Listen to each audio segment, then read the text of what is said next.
everybody? I am Jay Shady, and you are listening to The Voice of Reason. So we are 6 days away from WrestleMania 30. Tonight we had the go-home show for Raw, and it was a pretty good show. Pretty decent show. Much better than last week's show, that's for fucking sure. The mission statement, the main point, the main objective for the show tonight was selling WrestleMania, and I think they did just that. They, for the most part, sold all their big storylines and got us hyped up, got us excited for what's coming on Sunday. So if they succeeded in that, you have to say it was a successful Raw. Alright, so Raw does kick off, though, kind of on a sluggish note, kind of on a down note. And that's what this whole feud has been with Brock Lesnar and Undertaker, is a sluggish, down note piece of fucking garbage, piece of just boring shit. We get the Undertaker coming out, and he's talking about all his victims at past WrestleManias, and he's gone to places that they haven't been able to go to, and is Brock Lesnar going to be able to go to that place to beat the Undertaker? Brock Lesnar will rest in peace, yada yada yada. You've heard the same thing time and time again. Then Brock Lesnar comes out. Paul Heyman gets on the mic and says the same thing he's been saying for the past fucking month. Pretty much that Brock Lesnar is going to beat The Undertaker. You know, nothing other than that. Nothing, no alternative statements other than, my guy's going to beat your guy. The same fucking promos we've been getting with this whole feud. Undertaker then is staring down Brock Lesnar. Brock Lesnar starts walking to the ring. It looks like they're going to fight before WrestleMania. But then it's this whole, he walks up to the ring and walks back thing. But the thing is, he did it 3 fucking times. We got this 3 times Brock Lesnar goes up to the ring and walks back. And it was just so drawn out. Same shit like last week with all the the monks, the druids, taking out the casket. Why? Everything that is involved with The Undertaker has to be so slow and just so fucking boring and takes so much time to get to the point. Anyway, Brock Lesnar, goes up to the ring, goes back, goes up to the ring, goes back, goes up to the ring, goes back. Then Paul Heyman runs into the ring, and while Undertaker's turned around, Brock Lesnar comes in, starts beating up The Undertaker, does an F5, bada bing, bada boom, there you go, and, they're all set for WrestleMania. It's pathetic. It really is. I mean, why is Brock Lesnar entering this feud as a chicken shit heel? It doesn't make sense. I mean, the whole build around Brock Lesnar breaking the streak is the fact that he's a beast. That, he's this fucking behemoth, this monstrosity of a man. Yet, he's relying on these cheap, dirty, sneaky, chicken shit heel tactics in order to get one up on The Undertaker. He has to resort to that in order to get an advantage over The Undertaker. Why would anybody? Now, the thing is, it's so hard to sell the fact that the streak might be able to get broken because of the fact that he is 21-0. So you have to go to a big length to even put a little smidgen of doubt in somebody's mind. But this is not the way to do it. The way to do it is, how they did it with Shawn Michaels, how they did it with CM Punk. Brock Lesnar, having to sneak up behind The Undertaker's back isn't selling anybody on the fact that Brock Lesnar might have any fucking small chance of breaking this streak. This is Brock fucking Lesnar. This whole feud and build-up should have been just Brock Lesnar manhandling Undertaker, beating the living fuck out of him, like some, comic book big bad villain, like Darkseid from the DC comics, some big fucking just destruction machine. But all he's been doing is being Undertaker's bitch for the most part, and when he's not being Undertaker's bitch, he has to sneak up behind him. It's so dumb, it's so stupid, and it just isn't selling the match. Do I think the match will be good? Yes, probably. I think it will be. I mean, who knows? Maybe it will suck. But I'm sick and tired of this shit that, The Undertaker's streak, the story of itself, sells the whole match. No, fuck that. That's lazy. That's boring. That's just an excuse not to get off your ass and try to do something fucking exciting. Just look at what they did with CM Punk, with Shawn Michaels, past WrestleMania opponents. They made the storyline matter. You know, it wasn't just, oh, it's a streak and the guy's gonna fight, but that's how this whole thing has felt. You know, the first segment with Undertaker chokeslamming Brock Lesnar and stabbing the pen in his hand was good. Got us excited. But it's been nothing but going, down from that since. It's been retracing steps. It's not going forward anywhere. It's not personal. They're not mentioning, their past matches, their past feuds. They're not mentioning their little encounter at UFC. Nothing. Nothing. It's all Paul Heyman just saying for 20 fucking minutes that Undertaker's going to get beaten by Brock Lesnar. Whoop-de-fucking-do. So, I will go into more depth into this whole stupid fucking build-up for this match in like a WrestleMania preview type video, Road to WrestleMania 30 type video, talking about the main feuds.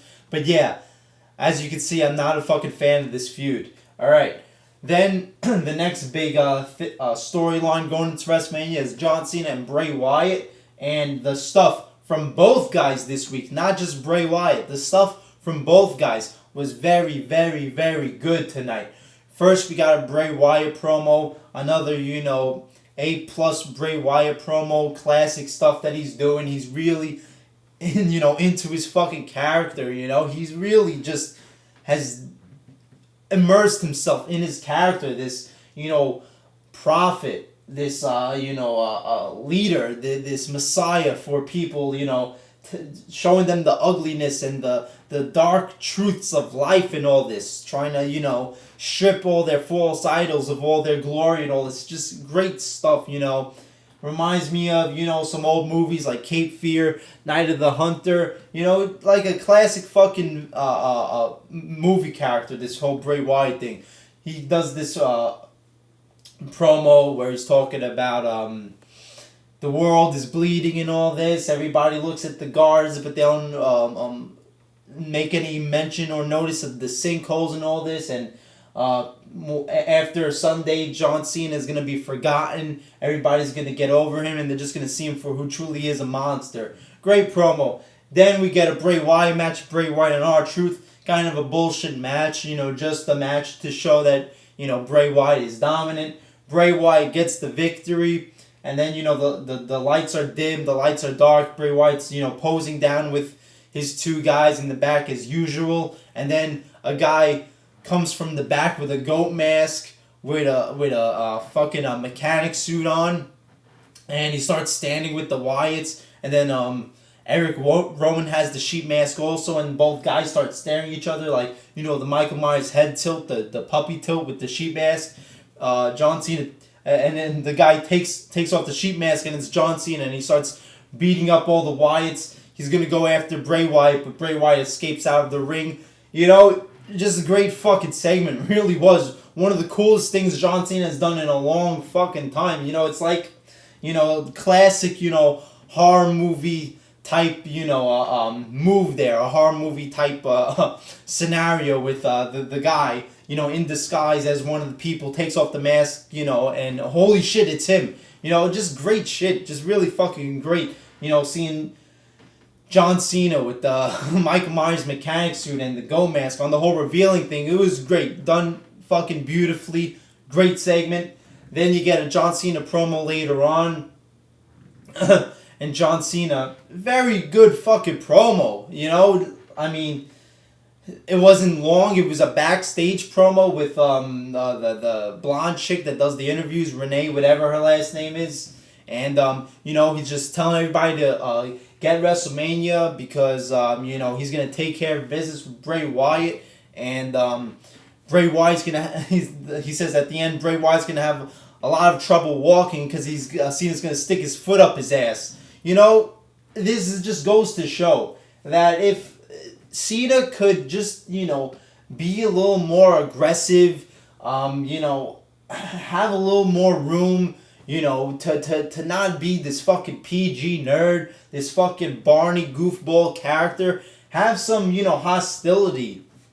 Have some, gray areas that he could be tolerable. That he could, pull off being, a worthy fucking character on the show. He doesn't always have to be this fucking goofball. And that's coming from somebody who can't stand John Cena. But, when he's given stuff like this, stuff where he doesn't have to pander to 2-year-olds and 1-year-olds and, fucking newly born infants. When he is allowed, to show off an edgier side, it could fucking work. And, I really do think, a heel Cena would be, something, fucking entertaining to watch. I mean, look at Hogan with the NWO. It's just a shame that, this happens once every, fucking blue moon that Cena, embraces an edgier side. And he never fully goes dark, but why can't he at least always, have some more edge to him? Why is it only once in a fucking,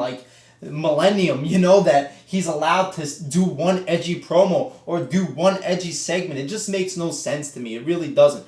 But anyway, that being said, great stuff from both Bray Wyatt and John Cena. Gotta give credit where credit is due. I am the voice of reason. The voice of reason says what is truthfully right, what is reasonably true. So when, a guy who I happen not to like does something good, I gotta say it. I can't just, always come here, oh, John Cena sucks, fuck John Cena, blah, blah, blah, John Cena died. If the guy does something good, gotta say it. So good stuff from Bray Wyatt and John Cena. Easily the second best built-up storyline going into WrestleMania. Easily. Another thing tonight you got was Roddy Piper there. And these fucking dumb, retarded Washington, D.C. fan motherfuckers who obviously just, started watching WWE 2-3 years ago are guilty, should be ashamed of themselves for not showing Roddy Piper the fucking respect he deserves as a legend. I got the vibe that 95% of the fan base at the arena didn't even know who the fuck this old guy was. He got barely any of a reaction. Roddy Piper, I enjoyed the segment a lot. I will say that. Roddy Piper did great in this segment. He's talking about the Andre the Giant battle, the Memorial Battle Royal thing. He's about to say who he thinks is going to win. And then The Miz comes out. Miz starts saying, oh, you're going to say who you thought was going to win, so I figured I'd come out because I'm going to win. And then it had this whole little thing happening, this whole routine where Roddy Piper's trying to say who he thinks is going to win, and everybody keeps cutting him off, and it was getting funnier and funnier every time somebody cut him off. He's starting to lose it. He's screaming at them, why are you cutting me off? I'm trying to talk here. He starts flipping out on everybody. You get Sheamus coming out. Roddy Piper's like, really? You get, who else comes out? Dolph Ziggler, Titus O'Neil. Now, one thing I didn't fucking like that Dolph Ziggler said, Roddy Piper says that Andre the Giant is one of the biggest legends in professional wrestling history. And then Dolph Ziggler comes out and blatantly, obviously, to point out what Roddy Piper said. It says, I'm going to etch my name in sports entertainment history. Fuck you, man. It's such a big fucking deal that Roddy Piper said professional wrestling. Ooh, it's a fucking curse. Fuck Dolph Ziggler for having to say that sports entertainment shit. But yeah, I enjoyed this segment a lot. It was very, very funny. Not, Santino fucking rated G fucking humor. Just good acting from Roddy Piper. Flipping out every time a new superstar, a new wrestler came into the ring. Roddy Piper's just trying to have a segment. He's trying to fucking talk for fuck's sake, and everybody keeps interrupting him. Then it turns into a melee. Everybody involved in the match comes out pretty much. It ends up with Big Show throwing Rey Mysterio out, and Roddy Piper and Big Show are raising each other's hands. Very entertaining segment. Liked it a lot. Good to see Roddy Piper. It's a fucking crying shame that these fucking people who watch wrestling these days, who have watched it for 2-3 years, don't know who Roddy Piper is, or don't have the desire to give the man the respect that he deserves. But yeah, good segment, pretty good segment. And then the main segment of the night, the main storyline, the main build-up going into WrestleMania is, of course, this whole title picture involving Batista, Randy Orton, Triple H, and Daniel Bryan. So we get a farewell to the Yes Movement segment with Triple H and Stephanie McMahon coming out. And this promo was fucking great. I think, one of Triple H's greatest promos in a long fucking time. He just spit some fucking truth, really. So he comes out and he talks about how it's time to kill the Yes Movement on Sunday, and in reality, nobody's gonna miss it. Nobody's gonna even pay any mind that it's gone. Everybody's gonna forget about it. And he says that's how people are in today's generation, in today's society. They just want to be a part of something. They want to be attached to something popular. And then when that dies out, they move on to the next thing. It's all about fads and flavor of the months. And it's not about really investing yourself in something. It's just being a part of something, being a part of something that society deems, relevant or deems cool for the day it is, but the next day they'll ditch it for a new fad. And that is totally fucking true. How about that? So fucking true, that whole statement that he said. That's how society is today. It's all about what's the newest fad, what's the newest flavor of the month. It's not about, giving yourself any fucking individuality, any meaningful things to get behind, any meaningful, qualities to yourself. It's all about following the leader, following the clones and this and all that garbage, just look at the music of today, for God fucking sakes.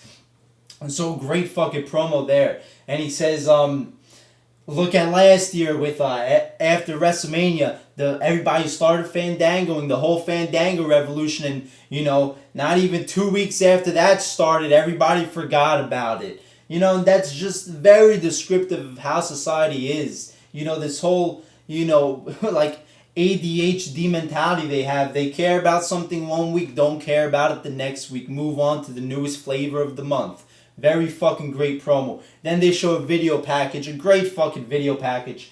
Stephanie McMahon narrating it, talking about how easy it is for people to gain the popularity from the crowd and become fan favorites and all this and get the crowds behind them. All they have to do is dance and, sing and pander and do crazy things. And it was shocking. They showed, they showed people like Booker T, they showed Jericho, they showed RVD, but I was fucking shocked to see they showed Jeff Hardy and Kurt Angle. Pretty cool fucking moment to see Jeff Hardy and Kurt Angle on WWE TV, albeit it was in retrospective video packages, but pretty fucking cool that they acknowledge that those two guys exist, in the world. So they show, them getting beaten by Triple H and all this, and then Triple H gets on the mic and says that all those guys, make no mistake, are great. They were top guys, but they were never the guy. They are just players of the game, and he is the game. So great fucking promo from Triple H. Just awesome fucking truth, awesome fucking reality checks. Not only talking about the landscape of the WWE, but just in the world in general. And then we get to see fucking Kurt Angle and Jeff Hardy on WWE television. So how fucking cool is that? Then Batista comes out. Batista's wearing a fucking a basketball jersey. What the fuck is up with this man? I mean, Jesus Christ. Somebody has to just renovate the man's closet. Because, this guy does not know how to dress for a fucking 45-year-old Spanish guy. He dresses like a fucking, like a bitch. He dresses like a little fucking diva, seriously. And this basketball jersey thing, where the fuck did this come from, Did he raid fucking Thuganomic John Cena's laundry or something? Get this from there? I don't know. But anyway, Batista comes out and says, it's cute that he's going to kill the Yes Movement and all this. But he found it funny that Triple H didn't show Batista in those video packages. And he said, oh, that's right, because you never beat me. And then they keep on going back and forth. Randy Orton comes out and has to make everything end on a fucking boring note, just like Randy Orton always does. Whenever Randy Orton gets on a fucking mic, it's like I start daydreaming. I start thinking about random fucking thoughts, and I don't hear one fucking word he's saying. He has to be, without a doubt, the most boring fucking, top guy ever. So boring. At least with Cena, it's never that he's boring. He's just so fucking bad sometimes, and he's just so fucking goofy, and you just want to fucking just strangle the guy because he's just so bad at what he does. With Randy Orton, you just space out. See, with Cena, you want to see him. It's like a bad car wreck that you just like you can't turn away from, and it just gets you all fucking all this anxiety built up and shit. But with Randy Orton, man, Jesus fucking Christ, it like puts you in a fucking coma when this man comes out. Anyway, we get an announcement that the Batista and Randy Orton match tonight is going to be a no disqualification match. So, great segment. We get the match later on in the main event. Batista versus Randy Orton. Triple H and Stephanie McMahon are commentary. The match isn't that long. It's kind of just a brawl. It was alright for what it was. It wasn't really a match. They're having a brawl, hitting each other with steel chairs, kendo sticks, and whatnot. Randy Orton does the DDT from the ring ropes. And then you hear Stephanie McMahon screaming on commentary, and the camera cuts. And we see Daniel Bryan beating the fucking shit out of Triple H, just pummeling him with fucking fists, beating him down. Randy Orton takes Daniel Bryan off of Triple H, throws him into the steps, throws him into the ring. And then Batista spears Randy Orton. Daniel Bryan does the flying knee to Batista, hits Randy Orton with some fucking maneuver, I forget. Then launches himself outside the flying goat to Triple H and starts beating him down. Takes a kendo stick, starts beating him up with the kendo stick. And Triple H eventually runs away. And, Raw ends with Daniel Bryan and everybody doing the yes. Great fucking segment. Just awesome. The crowd got hot as fuck for seeing Daniel Bryan. We didn't get to see him last week. And they were playing it off this week like he wasn't going to be there tonight. But goddamn did they fucking sell this feud, this whole thing going into WrestleMania with Triple H and Daniel Bryan and the whole WWE World Heavyweight Championship picture. So, that's their main thing going into it, and they sold it tonight. And in the last fucking closing minutes of Raw. So, kudos there, they did their fucking job. And, it just goes to fucking show. Because this was really exciting when we finally got to see Daniel Bryan start beating the fucking shit out of Triple H after all the shit that Triple H has done. Before this, it's just been, a kick here, a kick there to Triple H. Never, a beat down. Daniel Bryan gave him a beat down tonight. And it just goes to show, how cathartic, how pleasing something could be.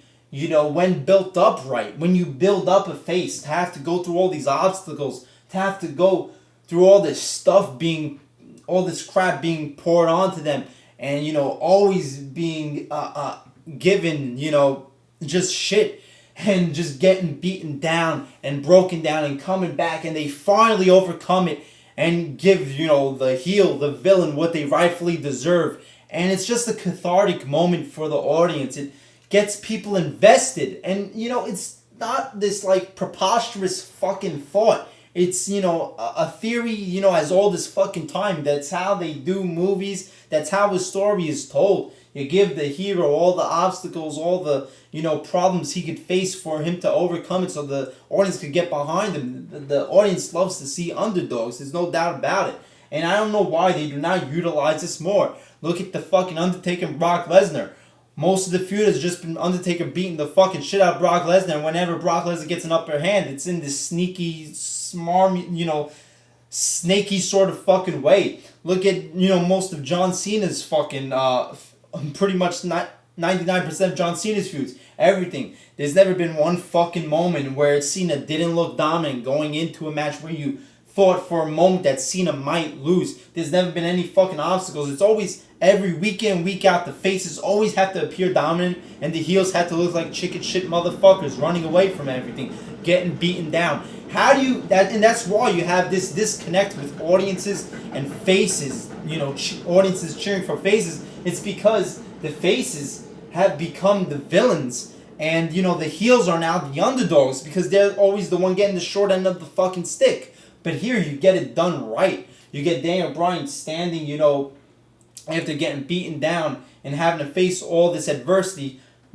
finally giving Triple H his just due. But what does, trouble me and, concern me is the fact that Daniel Bryan went out of the go-home show of Raw tonight looking like the defiant one, the dominant one. And usually when that happens going into a pay-per-view, that means the defiant, guy, the guy at the end of Raw in a celebratory manner, that usually means that guy is going to lose. So, I am kind of concerned with that, since Dan Bryan did get the last word, tonight. It does worry me that he might lose. I think he's going to beat Triple H, but, is he going to go the whole way and win the belt? I don't know. We'll have to see on Sunday. But like I said, tonight's show, pretty damn good. Sold WrestleMania, no doubt about it. The Undertaker Brock Lesnar thing was bullshit, but all the other main storylines going into WrestleMania was great. John Cena, Bray Wyatt, great stuff. The Triple H promo was fucking fantastic. Seeing Dan Bryan beat the shit out of Triple H was great. Good to see Roddy Piper tonight. Funny stuff from him. Funny little segment. Funny shtick. You got some decent matches. You got some filler, jobber bullshit matches. But this sold WrestleMania. And that was the main point of the show. The main objective. And they did it. So I gotta say, pretty good show. And yeah, here we go. WrestleMania, 6 days away. Alright, so I'll be back with a Road to WrestleMania video talking about, in depth all the whole card itself, or what we've got on the card and all the build up, critiquing the build up, how it's been, talking about how I think the matches are gonna be and all this. And yeah, it'll be a fun video. Join me for a good time, lots of laughs. Alright guys, alright. As always, I'm Jay Shady, the voice of reason. Like, comment, subscribe, and I'll see you later.